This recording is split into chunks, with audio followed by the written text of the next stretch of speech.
గంపలు జ్ఞాపకం వచ్చినాయి మాకు. ఏది? ఆ 12 గంపలు జ్ఞాపకం వచ్చింది. యేసుక్రీస్తు ప్రభు మరి కింద పడ్డాయి కదా, కింద పడ్డ అంటే కింద పడ్డాయో మిగిలిపోయినాయో నాకు తెలియదు. మిగిలిపోయిన వాటిని దాన్ని అన్నిటిని ఏం చేయమన్నాడు? ఎత్తుమన్నాడు కదా. అవన్నీ మిగిలినాయి, అన్నీ ఎత్తుతే అన్నీ మిగిలినాయి. నాకు ఎప్పుడు ప్రభు ఎందుకు 12 అట్లా ఎత్తుమన్నాడు అవి అన్నది నాకు తినే ఒక క్వశ్చన్ ఉండే. ఏమని? ఎందుకు అవన్నీ ఎత్తుమన్నాడు అన్నది. మీకేమైనా ఆలోచన వచ్చిందా? ఎందుకు ఎత్తుమన్నాడు అట్లా?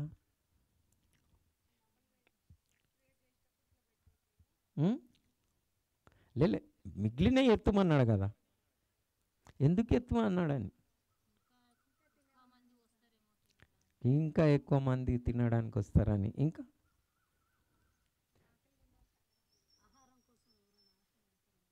ఆశపడతాను. అందరు తిన్నారా? మా కడుపు నిండాక తిన్నాక, ఓ సరే సరే, అందరు తినేసిండ్రు. ఓకే, మీ ఆలోచన తప్పేం కాదు. శిష్యులు తినలేదా? వామ్మో, వాళ్ళు వేసుకుంటేనే తినేసిండు వచ్చి.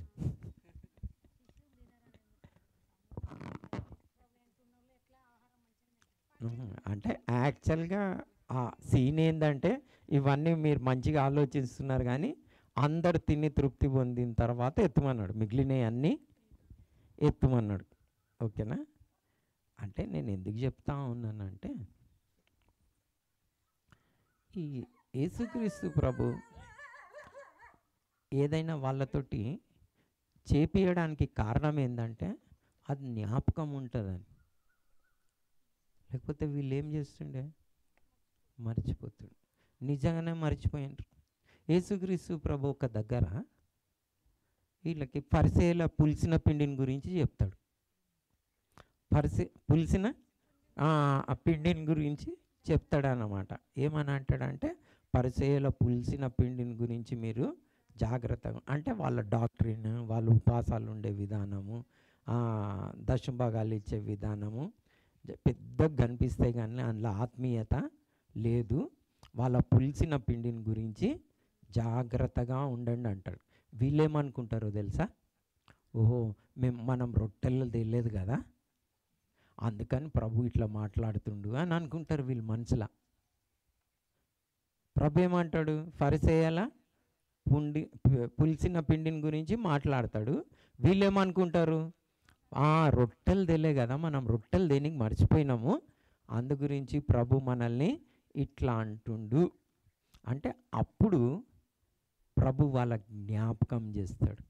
ఏం జ్ఞాపకం చేస్తాడో తెలుసా? మీరు మర్చిపోయినరా 5 రొట్టెలు అని అడుగుతాడు. మీరు 5 రొట్టెలు 5,000 మందికి పంచినప్పుడు ఎన్ని గంపలు ఎత్తిండ్రు అని అడుగుతాడు. 12 అంటాడు.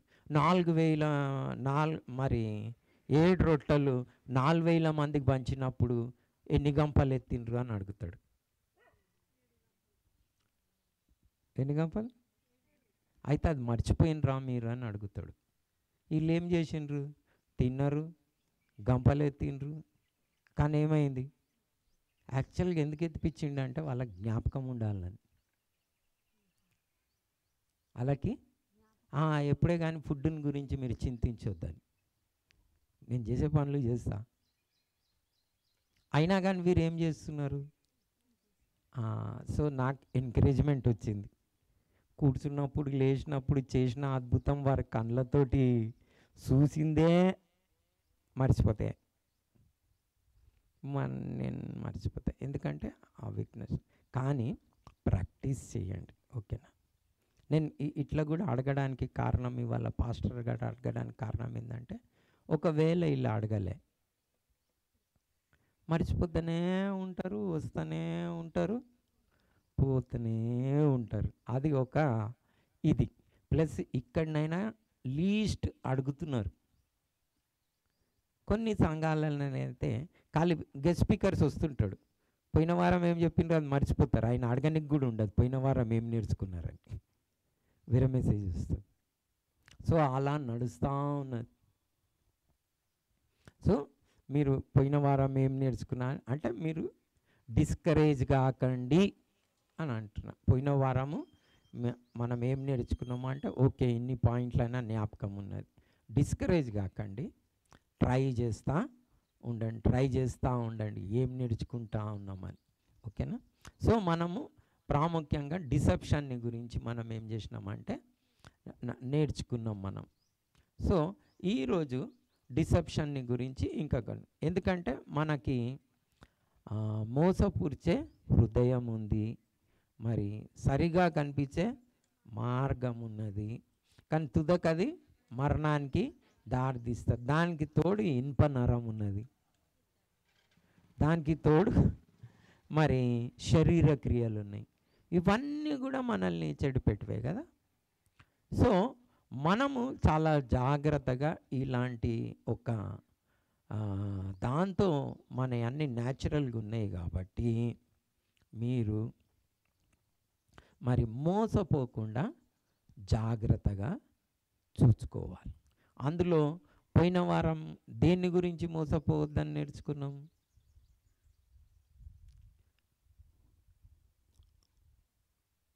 ఒక వచనం చూసినాం కదా, ఒక్క వచనం ఈరోజు చూద్దామని చూసినాం.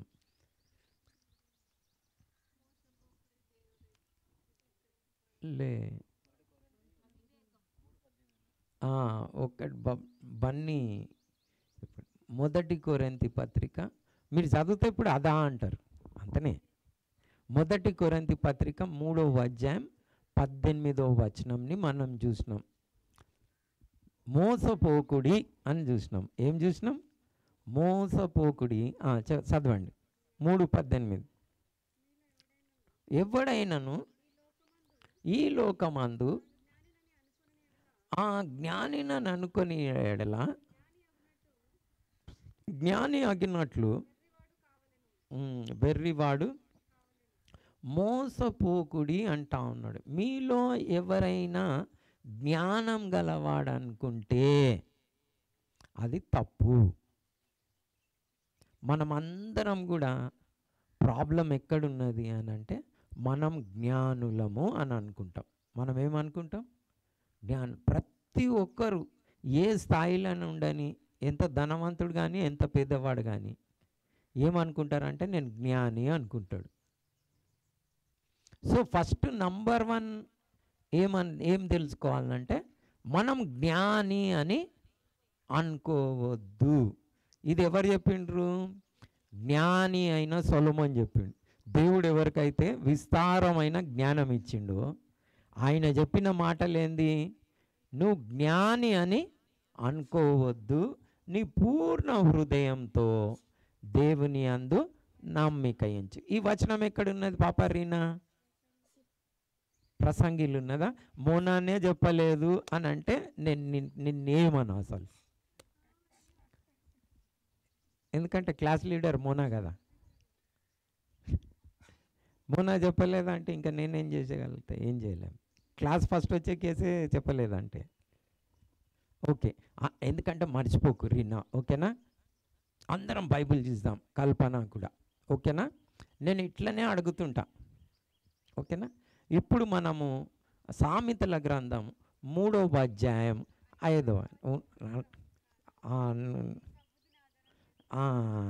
దాని కింద నువ్వు జ్ఞాని అని అనుకోవద్దు, దాని కిందనే ఉన్నది. అదే చూడండి 5వ వచనం నుండి చదవండి.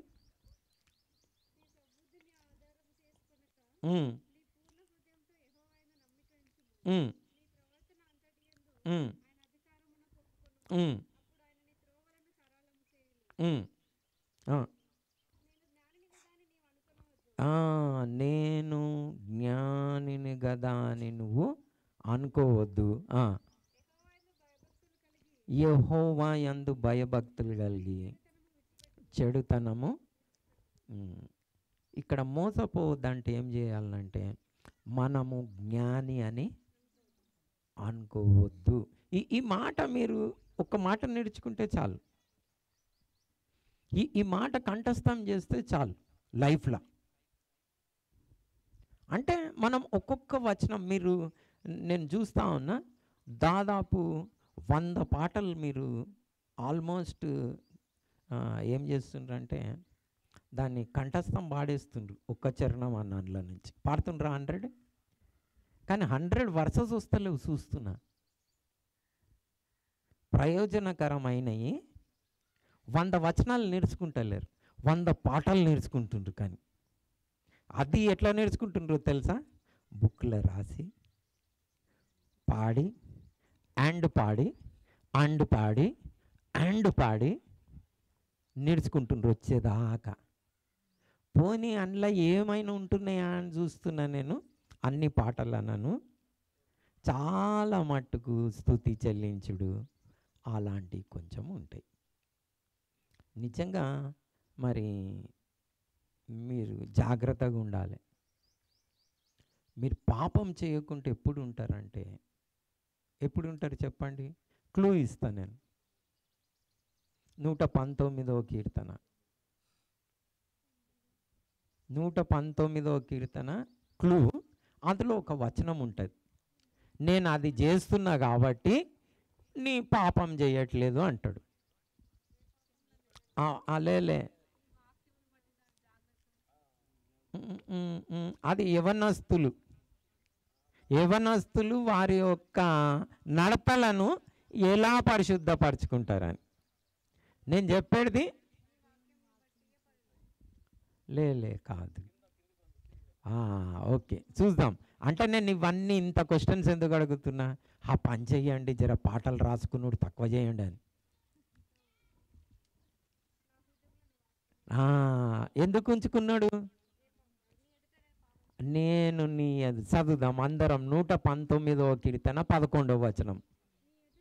నీ ఎదుట నేను పాపం చేయకుండానట్లు నా హృదయంలో నీ వాక్యము ఉంచుకొని ఉన్నాను. ఏముంచుకోవాలి హృదయంలో? ఈ సాతానుడు ఏం చేస్తాడో తెలుసా? ఆకాశ పక్షులతో పోల్చిండు. యేసుక్రీస్తు ప్రభు విత్తిన వాక్యంని కూడా ఏం చేస్తాడు? ఎత్తుకొని పోతాడు. ఎక్కడ విత్తిండో తెలుసా? అది హృదయంలోనైనా? కరెక్టేనా? ఏడ విత్తిండి చెప్పండి. ఓకే, చదవకుంటా విత్తువాను ఉపమానంలో ఎక్కడ విత్తిన వాక్యంని ఎత్తుకొని పోయిండని. త్రోవ ప్రక్కన. దాని అర్థం ఏం చెప్పిండు? దాని అర్థం వినేవాడు గ్రహించలేదు. ఓకే, గ్రహించకపోతే ఎక్కడ విత్తిండు? ఆ వాక్యం ఎక్కడ పడ్డది? నేను కూడా చూసిన. తువ్వ పక్కల పడ్డదాన్ని ఎత్తుకపోయిండంటే ఒక మీనింగ్ ఉంటుంది. లేలే, ఇది తువ్వ పక్కల పడ్డ విత్తనంని ఎక్కడి నుంచి ఎత్తుకపోయిండు సాతానుడు అని. ఓకే, మనం చద్దాం. అంటే ఇవి కొన్ని నేర్చుకోవాలి. ఓకే, అంటే ఇవి ఎందుకు చెప్తున్నాం మీకు ఇట్లా అంటే దాని పర్పస్ చూడండి. నేను కరెక్టేనా? ఒకసారి నన్ను కరెక్ట్ చేయండి, ఓకేనా? నేను ఎప్పుడూ చదివింది 13వ అధ్యాయము, మత్తయి సువార్త 13వ అధ్యాయం 19వ వచనం అనుకుంటా. మత్తయి సువార్త 13వ అధ్యాయం 19వ వచనం.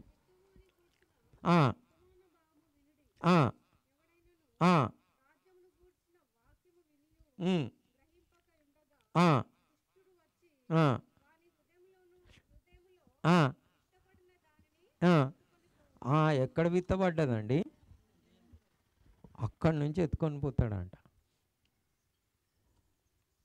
అంటే ఎంత కేర్ఫుల్గా ఉండాలి మనం. హృదయంలో విత్తబడ్డదంట. నువ్వు గ్రహించకపోతే అంటే ఏదో తువ్వ పక్కన పడ్డది కాదు. అంటే జ్ఞాపకం ఉంచుకోవడము ఇది సులభమైన పని కాదు అని చెప్తున్నా. కాబట్టి మీరు దాన్ని ప్రాక్టీస్ చేయాలి, కాపాడుకోవాలి. కాబట్టి ఈ వాక్యంని దేని మీద ఇంట్రెస్ట్ ఉంటే దాని మీద. నేను యవనస్తులకి, ఇది మెయిన్ యవనస్తులకి, ఒకరికి డాక్టర్ దగ్గరికి తీసుకుపోతారు. ఒక అబ్బాయిని డాక్టర్ దగ్గర తీసుకుపోయా అండి, డాక్టర్ గారు మా అబ్బాయికి ఏం జ్ఞాపకం ఉంటలేవండి, ఫెయిల్ అయిపోతున్నాడు అని డాక్టర్ దగ్గర, సైకాలజిస్ట్ దగ్గరికి తీసుకుపోతారు. ఏమని? ఏమి జ్ఞాపకం ఉంటలేవంట, అందు గురించి మరి డాక్టర్ దగ్గర తీసుకుపోతాడు. నిజంగానే జ్ఞాపకం ఉంటలేదా, ఈయన ప్రాబ్లం ఏంది అని టెస్ట్ చేస్తాడు. టెస్ట్ చేస్తే అని అడుగుతాడు, అరే పలానా సినిమాలో హీరో ఎవట్రా అంటే అని పేరు చెప్తాడు. ఇంకొక సినిమాలో వాని హీరో పేరు అడిగితే ఏం చేస్తాడు, ఆన్ పేరు చెప్తాడు. అమ్మ ఈయన జ్ఞాపకం ప్రాబ్లం కాదు, ఇంట్రెస్ట్ ప్రాబ్లం అంటాడు. ఈయనకేం ప్రాబ్లం? మనది కూడా ఏం ప్రాబ్లము? జర గట్టి చెప్పండి. పాటలు జ్ఞాపకం ఉంటున్నాయి కదా, వచనాలు ఎందుకు ఉంటలేవు? ఇంట్రెస్ట్ లేదు, కాన్సన్ట్రేషన్, ఇంట్రెస్ట్. పాట కూడా ఏం ఫస్ట్ టైం రాదు. నిజంగా వాక్యం నేర్చుకున్న దానికంటే చాలా కష్టం పాట. నేను చూస్తున్నా, ఒక్క పాటని 15, 20, 30 సార్లు వింటున్నారు. వన్ సాంగ్ 30 టైమ్స్ ఒక వచనంని చదువుతుండ్రా నాకు చెప్పండి, రాదా? కానీ 30 టైమ్స్ చదువుతలేరు. ఎందుకు? దేని మీద ఇంట్రెస్ట్ ఉన్నది? ఆ పాట పాడాలి, ఆ ట్యూన్ రావాలంటే ఇంట్రెస్ట్ ఉంటున్నది. వాక్యం నేర్చుకోవాలని ఇంట్రెస్ట్ లేదు. సో నేను జర స్తుతిని గురించి ఏమైనా చెప్తే మీరు బాధపడకండి, ఓకేనా? ఎందుకు? ఏది రావాలి? వాక్యం రావాలి, వాక్యం రావాలి. వాక్యంని మన హృదయంలో దాచిపెట్టుకుంటే ఏమవుతుంది? మనం పాపం చేయకుండా ఉంటాము. వాక్యం ఉండాలి. నిజంగా మరి నేను ఎందుకు ఈ వాక్యంని పెట్టుకోవాలి, అలా ప్రాక్టీస్ చేయాలి అని అంటే, మాకు ఎన్నో శోధనలు వస్తాయి. మనకు రైట్గా కనిపించేది మోసకరమైన హృదయం ఉన్నది. మనం తెలివిగలవారం అనుకుంటాము, జ్ఞానులం అనుకుంటాము, ఎన్నో డిసిషన్స్ తీసుకుంటాము, అన్నీ రాంగ్ అయిపోతాయి. ఏ డిసిషన్ మిగులుతుంది? దేవుడి వాక్యం చెప్పేది ఒక్కటే కరెక్ట్, మిగిలిన డిసిషన్స్ అన్నీ రాంగ్, మిగిలిన డిసిషన్. సో దేవుని వాక్యంని మనం చదవాలి, దాన్ని నేర్చుకోవాలి. నంబర్ 1, మనం మోసపోవద్దంటే ఏం చేయాలి? మనం జ్ఞాని అని అనుకోకూడదు. సో ఈ వచనం ఎక్కడున్నది? అయ్యా నేను జ్ఞాని అని అనుకోవద్దు. సామెతలు 5 కాదు, ప్రొఫెసర్ సాబ్ తల గుద్దుకుంటున్నారు. ఓకే, నైస్, ఓకేనా?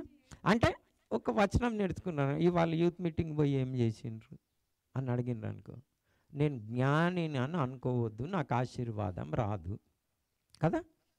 యెహోవా యందు భయభక్తులు కలిగి చెడుతనంని విసర్జించు అని చెప్పాడు. అంటే యెహోవా చెప్పిన ఆజ్ఞలే భక్తి, ఆయన మాటలు వినుట. కాబట్టి నువ్వు జ్ఞాని అనుకోకుండా నువ్వేం చేయాలి?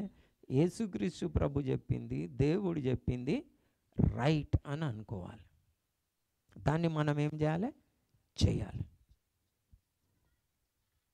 సో నేను మీకు ఒక ఏమంటారంటే ఒక ఇన్సిడెంట్ చెప్తా, నిజంగానే జరిగింది. ఇది మీతోటి ఆల్రెడీ కూడా పంచుకుని ఉండొచ్చు, ఇంకొకసారి చెప్తా.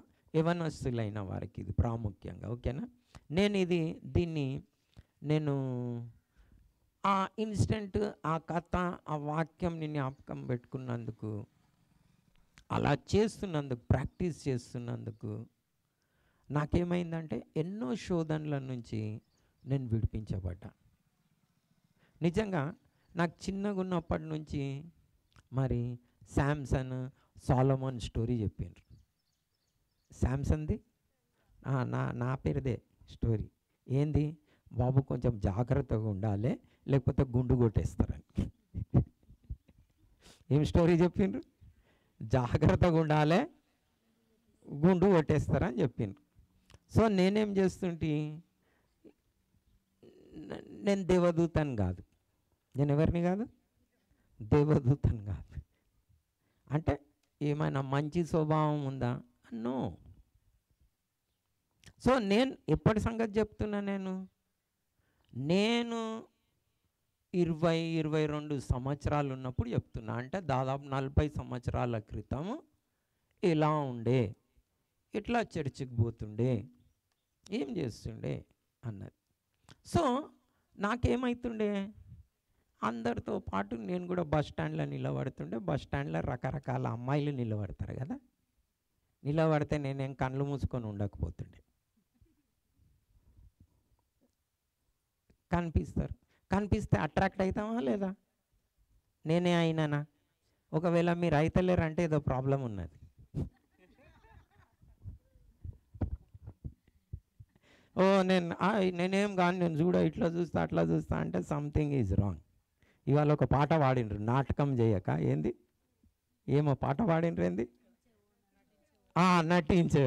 ఓకే, ఓకే, నటించకండి, ఓకేనా?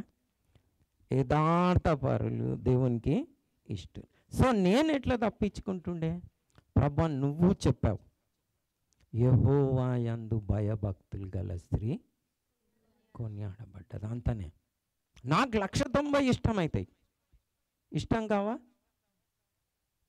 కానీ దేవుని వాక్యం ఏం చెప్తుంటుంది లోపట? No, this is a wrong decision. నేను అట్రాక్ట్ అవుతా. ప్రార్థన చేసుకోవాలి. దేవుని వాక్యమే సత్యం, దేవుడు చెప్పిందే సత్యం, అదే మార్గం, అదే జీవం. సో అది మన మనసులో పెట్టుకోవాలి, లేకపోతే ఏమవుతుంది, ఆగదు. కొన్నిసార్లు ఏమైపోతుందో తెలుసా, 1 2 3 కాదు, 5 కూడా ఇష్టమవుతారు. కానీ దేవుని వాక్యం ఏం చేస్తున్నది, ఏకపత్ని పురుషుడవై ఉండాలి, నమ్మకంగా ఉండాలి. నాకు 190 ఇష్టమవుతాయి. సేవలో చిన్న శోధనలు ఉంటాయి అనుకుంటుర్రా? ఉంటాయి. కానీ ఏది కాపాడుతున్నది? దేవుని యొక్క వాక్యం. ఇది రైట్, దిస్ ఈజ్ రైట్, అలా రైట్ అనుకుంటూ ఈ కాలంకి వచ్చేటప్పటికి ఏమైంది, ఎన్ని శోధనలు వచ్చినా, ఎన్ని ఏమొచ్చినా డైవర్ట్ మాత్రం అయ్యేది లేదు.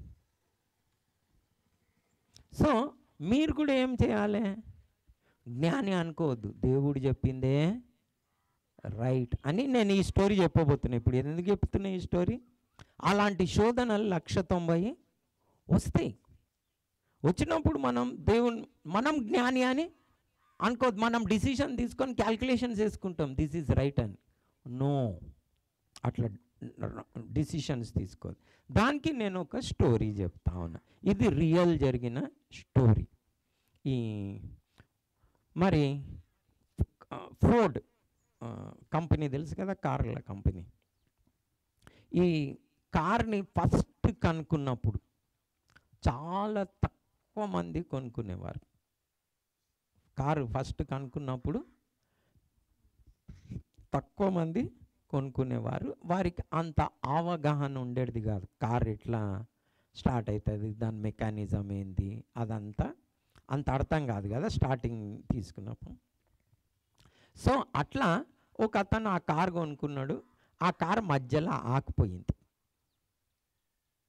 ఆగిపోతే ఈయన ఏదో, అప్పుడు కార్ని ఎట్లా స్టార్ట్ చేసేవాళ్ళు తెలుసా మీకు?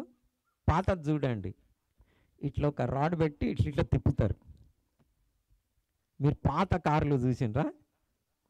ఇట్లా బటను దానిలాగా ఉండదు, ఇట్లా ఒక రాడ్ పెట్టి ఇట్లా తిప్పుతారు. మనం ఈ టైర్ ఇప్పేటప్పుడు ఆ జాక్ ఉంటుంది చూడు, జాక్ ఇట్లా కార్ని పైకి లేపేటది, అట్లుంటుంది ఒకటి. దాన్ని ఇట్లా ఇప్పటికి కూడా మీరు చూడొచ్చు, ఓకేనా? ఇంటికి పోయి చూడండి. అంటే how they use to start old cars అని పెట్టండి, అప్పుడు చూపెడతాడు అందులో ఉండొచ్చు. సో ఇట్లా తిప్పేవారు.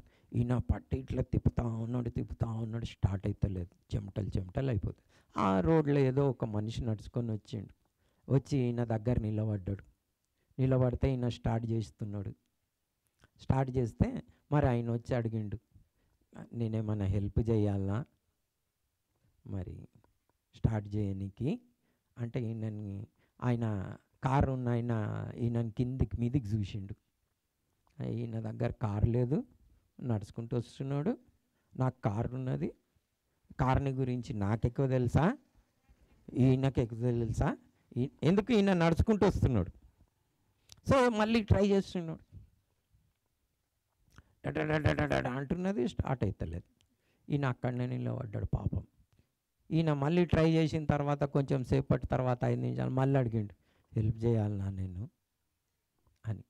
ఈయన కోపం వస్తున్నది, ఈయనకి కారు లేదు, ఏం లేదు, ఊకే నా కారు స్టార్ట్ అవుతలేదు, ఈడొకడు అంటున్నాడు. మళ్ళీ స్టార్ట్ చేసిండు, అవుతలేదు. మరి సేమ్ అడిగిండు, ఏమైనా హెల్ప్ చేయాలన్నా అన్నాడు. చెయ్యి, ఏమొస్తుంది నీకు, నా దగ్గర మన కారు ఉన్నదని గై గై గై అని అంటే ఓకే ఏదన్నా అనుకో, చెయ్యనా, చెయ్యి, ఇగో తీసుకో అనుకున్నాడు. చూద్దాం వీడు పెద్ద అప్పటి నుంచి నేను హెల్ప్ చేస్తా అంటున్నాడని. మెల్లగా బోనెట్ ఓపెన్ చేసిండు, ఇట్లా ఏదో అన్నాడు, ఇట్లా అన్నాడు, అని స్టార్ట్ అయిపోయింది. స్టార్ట్ కాగానే ఈయన కిందికి మీదికి అయినా చూసిండు. చూసి, ఏంద్రా బాబు నడుచుకుంటూ వచ్చినావు, నీకు కారు తెలియదు, నా దగ్గర కారు ఉన్నది, మరి ఏం సంగతి, అసలు నువ్వు ఎవరు, నేను ఇంత ట్రై చేసినా నాకు వచ్చినాయి అన్నీ స్టార్ట్ కాలే, మరి నువ్వేంది, ఏం చేసినావు, స్టోరీ ఏం చేసినావు, టటా స్టార్ట్ అయిపోయింది. అరే బాబు, ఈ కార్ నీకు కనుక్కున్నదే నేను అన్నాడు. నేనే ఫోర్డ్ అయిన పేరు, ఫోర్డ్ని నేనేరా బాబు, కనుక్కున్నదే నేను.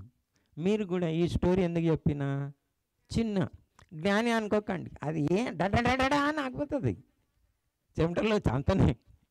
ఏమవుతుంది, తీసుకున్న డిసిషన్స్ అన్నీ రాంగ్ అవుతుంది, కారు నడవదు, ముందుకు పోదు. అంటే జీవితంని గురించి చెప్తున్నా. ఎందుకు సమస్యలు జీవితంలో, రాంగ్ డిసిషన్స్. మీరు చాలా జాగ్రత్తగా ఉండాలి.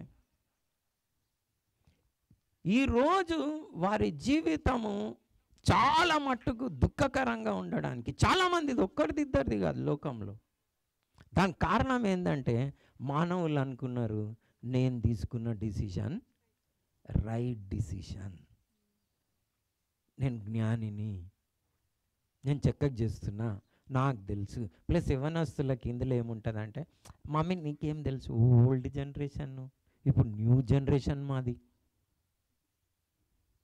అని డైలాగులు కొడతారు. సో ఏం తెలియదు అనుకుంటారు. కమ్సకం వాళ్ళ దగ్గర దెబ్బలు తినని అనుభవం వచ్చింది కదా, రాలేదా? వాళ్ళకి దెబ్బలు తిన్న వాల్యూ తెలియదు. మేము పోయి తింటేనే తప్ప, ఒకటి తంతనే తప్ప దెబ్బ బుద్ధి రాదు కదా కదా. సో అట్లా అనుకోకండి, మీ మమ్మీ డాడీ దగ్గర అనుభవం ఉంది, ఆమెన్. పాపం వాళ్ళు ఎన్నో దెబ్బలు తిని నేర్చుకున్నారు. మీరు అలాంటి దెబ్బలు తినొద్దని గోజాడుకుంటారు. ఏం చేస్తారు శ్రావణ్, నేను నిన్న అంట చూడు, నేను తెచ్చేస్తా, అదే వద్దురా బాబు, నాకు తెలుసు నేను దెబ్బలు తిన్న కేసు, నాకు పైసది వాల్యూ తెలుసు. మా డాడీ చిన్నగా, నేను 18 సంవత్సరాలు ఉన్నప్పుడు, నేను ఇంకా పని కూడా లేదు, మా డాడీ చనిపోయిండు. మా డాడీ భయభక్తులు గల వ్యక్తి ఉండే. మరి నాకు ఒక్కొక్క నయా పైసది వాల్యూ తెలుసు. అందు గురించి బబ్లు కూడా అవి వంట వద్దు బబ్లు, జర పెట్టుకో, జర శాంతించు శాంతించు శాంతించు అండ్ శాంతించు అని చెప్తా ఉన్నా. అయినా కానీ పాస్టర్ గారు ఇవాళ చెప్పింది చూడు, ఆ నెల నేను చెప్తా ఉన్నా, అట్లనే పెడతా అంటాడు. మరి మీరందరు కూడా ప్రార్థన చేయండి, మీ అందరి కొరకు కూడా చేయండి, ఓకేనా? అంటే వాల్యూ తెలుసు, ఒక అనుభవం ఉన్నది, మీ జీవితం పాడైపోతుందని వ్యర్థం చేసుకోకండి. మీ మమ్మీ డాడీ కూడా ఏదైనా చెప్తే వినండి. ఎన్నో దెబ్బలు తిన్నారు లైఫ్లో పాపం. దెబ్బలు తిన్న వారికి ఏమొచ్చింది, బుద్ధి వచ్చింది. ఇప్పుడు వాళ్ళు ఏమనుకుంటున్నారు, అరే మా పిల్లలకి ఇట్లా కావద్దు. సో అందరికంటే ఎక్కువ మాట మనం ఎవరు తినాలి, దేవుని తినాలి. ఎందుకు, దేవునికి తెలుసు ఏ వైర్ కనెక్ట్ చేస్తే నీ ఇంజన్ స్టార్ట్ అవుతుందో, ఎక్కడ నువ్వు ఏది కోల్పోయినావో, ఎక్కడ రాంగ్ అయిందో దేవునికి తెలుసు. కాబట్టి దేవుడు ఏమంటున్నాడు, నీకు ఇంజన్ బాగుండాలి, నీ జీవితంలో కరెక్ట్గా నడవాలంటే నువ్వేం చేయి, నువ్వు జ్ఞాని అని అనుకోకు. నువ్వు జ్ఞాని అని అనుకోకు. నా యందు భయభక్తులు కలిగి ఏం చేయి, చెడుతనం నేను వద్దన్నది చెయ్యకు. అదే భక్తి. భక్తి అంటే ఏంది, దేవుడు చెప్పింది చెయ్యాలి, చెయ్యొద్దన్నది చెయ్యొద్దు, అంతేనే. అదే భక్తి. మీరు ఒకవేళ చర్చికి పోతున్నారు, దేవుడు చెయ్యొద్దన్నది చేసిండ్రు, నయ్యా పైసా మార్క్స్ రావు, లైఫ్ అంతా పోన్రి, పైసలు ఏం రావు, మీ ఇల్లు కూలిపోతుంది. సో సాతానుడు దానికి తోడు ఏం చేస్తాడో తెలుసా, ఈ ఎన్ని చెప్పినా నేను, మోసపుచ్చు హృదయము, మోసపుచ్చు మెదడు, ఇనుప నాడి, మన శరీర క్రియలు దానికి తోడు కదా, కోపము క్రోధము ఇవన్నీ దానికి తోడు. ఐదోది చెప్తా నేను. ఐదోది ఏంటంటే సర్వలోకంని మోసపుచ్చు ఘట సర్పం ఒకడు ఉన్నాడు. ఎవరది? అపవాది.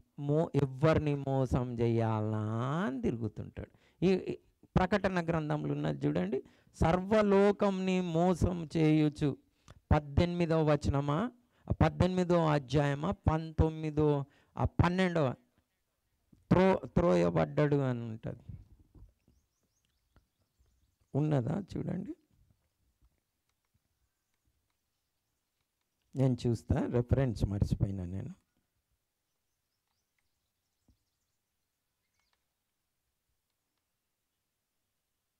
ప్రకటన 12:9 చదవండి. కాగా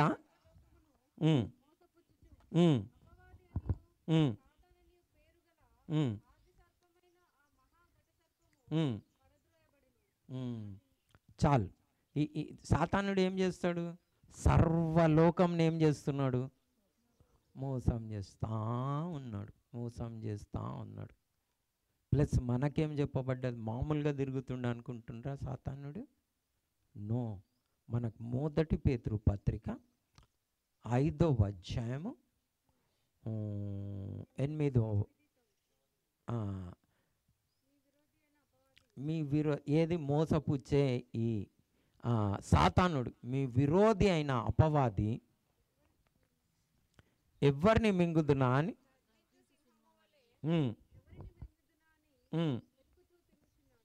ఏం చేస్తుండంట, ఎవరు దొరుకుతారు ఈడ, అది ఇదేంది డిండిలా అని తిరుగుతున్నాడు. ప్లస్ మీకేం చేస్తాడు ఆ సాతానుడు తెలుసా, ఆ దేవుడు చెప్పిండు ఆ పండు తినొద్దని. కాదు, దేవుడికి నువ్వు పండు తింటే నీ కళ్ళు తెరవబడతాయని తెలుసు, తినాలే, మీరు దేవుళ్ళు అయిపోతారు అని చెప్తాడు సాతానుడు. అరే రైట్ డిసిషన్ నువ్వు తీసుకో, మీ మమ్మీకి ఏం తెలుసు, డాడీకి ఏం తెలుసు, పాస్టర్కి ఏం తెలుసు, తీసుకో డిసిషన్ అని చెప్తాడు. సో ఒకవేళ అలాంటి శోధనలు వచ్చినప్పుడు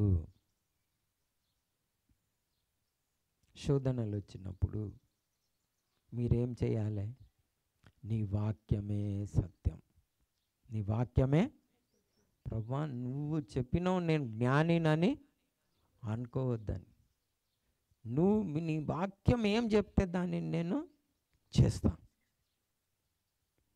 కాబట్టి మీరేం చేయండి, నిజంగా వర్ధిల్లాలంటే ఏం చేయాలి, ఒకటి ఇప్పుడు ఆశీర్వాదంని గురించి నేను ఇవాళ కూడా ఒకటి పంచుకున్నా కదా, దేవుని చిత్తం అయితే వచ్చే వారం కూడా పంచుకుంటా ఒకటి, ఓకేనా. ఇప్పుడు కూడా మీరు మీ మార్గంలో అందు వర్ధిల్లాలంటే జ్ఞాని అని అనుకోవద్దు. రెండోది ఏం చేయాలనో చెప్తా, ఓకేనా.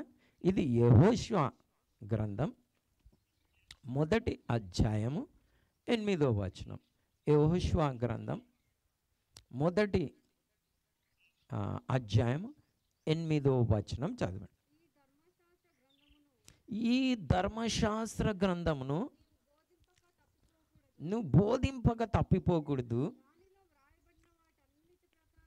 దానిలో వ్రాయబడిన వాటన్నిటి ప్రకారము నా చేయుటకు నీవు జాగ్రత్త పడినట్లు దివారాత్రములు దాన్ని ధ్యానించిన ఎడల నీ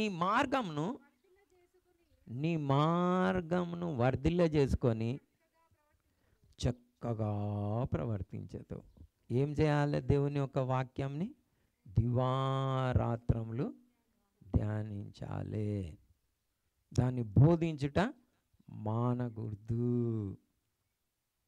కాబట్టి అప్పుడు నువ్వేం చేస్తావు? నీ మార్గములను వర్ధిల్లింపజేసుకొని కదా, నీ మార్గంను వర్ధిల్లింపజేసుకొని అంటే దాని అర్థం ఏంది?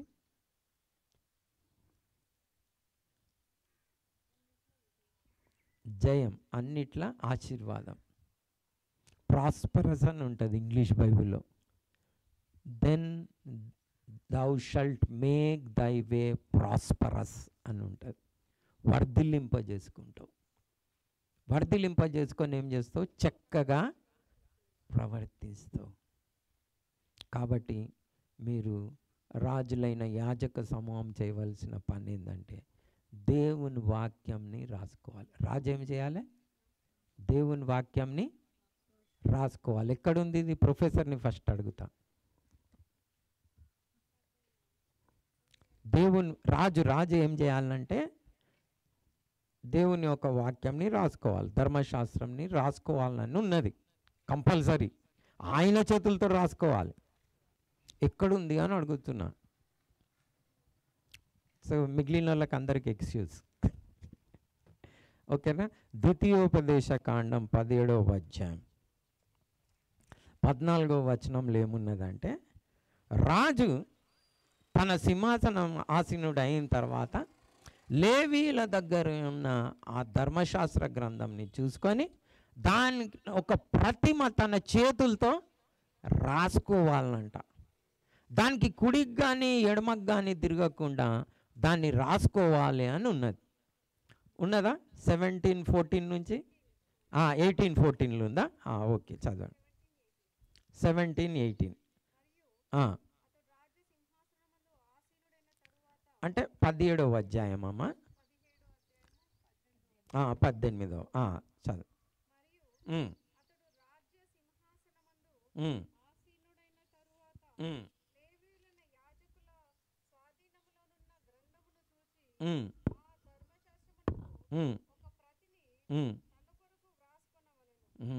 తన కొరకు ఏం చేయాలి?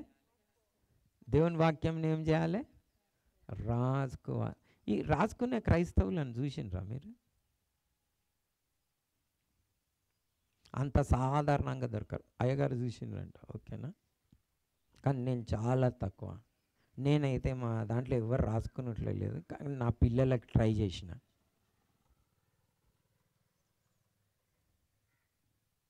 అంత సాధారణంగా చేయరు, కానీ పాటల్ని రాసుకుంటారు. ఏం రాసుకుంటున్నారు? దేన్ని రాసుకోమని ఉన్నది? వాక్యం ఏమైనా కానీ ఎందుకు మనకి ఇంట్రెస్ట్ లేదు కదా, పాటల్ని రాసుకుంటాం మేము, ఓకేనా? కానీ మీ మార్గంలో వర్ధిల్లాలంటే ఏం రాసుకోవాలి మీరు? ఎందుకు రాసుకోవాలి? మనం ఎవరము? మనం కూడా రాజులైన యాజక సమూహమా కాదా? మిమ్మల్ని లాస్ట్కి ఒక క్వశ్చన్ అడిగి ఒక వచనం చదివించి, చాలా వచనాలు చెప్పిన, యాక్చువల్గా ఎక్కువ చెప్పేసిన, అడుగుతాం. మరి మనం ఒకసారి ధ్యానిద్దాం. మంచిగా ఉన్నది కదా, ఇట్లా చాలా ఇష్టమవుతుంది నాకు. నేను మా సహవాసంలో ఏం చేస్తారంటే, ఎవరి ఇంటికి పోరు పిల్లలు, భోజనం పెడతాం. భోజనం చేయగానే ఏం చేస్తారు, అందరూ పటపట చేతులు కడుక్కొని వచ్చి అందరు కూర్చుంటారు. మళ్ళీ అన్న మాకు ఏమన్నా తెలియజేయాలి. సో వాళ్ళతోటి నేను మళ్ళీ 2 గంటల నుంచి దాదాపు 5 గంటల వరకు కూర్చుంటా, 3 గంటలన్నా కూర్చుంటా. అందరు క్వశ్చన్స్ అడుగుతారు. చెప్పింది, వాడు చదువుకుంది, రాసింది, డౌట్స్. అట్లా మా సవాసం ఇంటికి పోరు ఎవ్వరు. ఆ భోజనం కాగానే వచ్చి ఏం చేస్తారు, అందరు లైన్గా కూర్చున్నారు. అట్లా వాళ్ళు ఇప్పుడు వాళ్ళకే వదిలేసి వచ్చిన. అట్లా వాళ్ళతోటి 8 సంవత్సరాలు గడిపిన. నేను ఊరికే వచ్చి కూర్చోలే ఇక్కడ, వాళ్ళతోటి అట్లా 8 years గడిపిన. అంటే వారికి నేర్పించి నేర్పించి నేర్పించి నేర్పించి నేర్పించి కూర్చున్నప్పుడు, లేచినప్పుడు, త్రోవలు నడిచినప్పుడు. సో మనం ఎవరము, మనం 1 పేతురు పత్రిక 1వ అధ్యాయము 9వ వచనం చేద్దాం. మనం ఎవరం అని ఇక్కడ చెప్పబడి ఉన్నది. ఎవరం మనం? చదవండి. 1:9 మీరు రాజులైన, ఇంకా 2:9 2:9 సారీ, అది 2:9. 1 పేతురు పత్రిక 2వ అధ్యాయం 9వ వచనం. అయితే మీరు చీకట్లో నుండి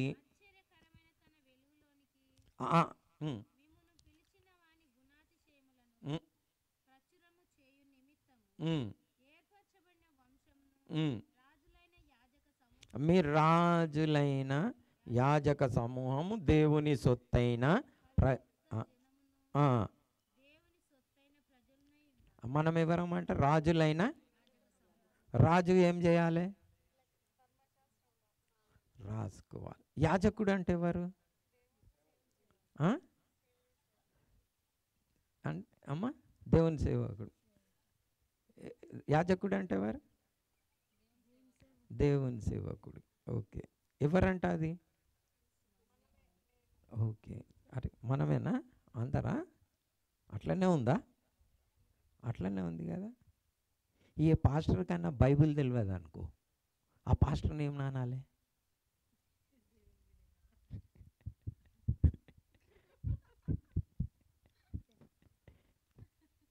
సో మనమే అనుకోవాలి. అది ఎవరిని అనుకోవాలి?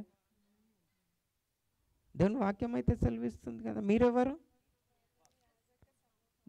యాజక సమూహం. రాజులైన యాజక సమూహం మనమంతా.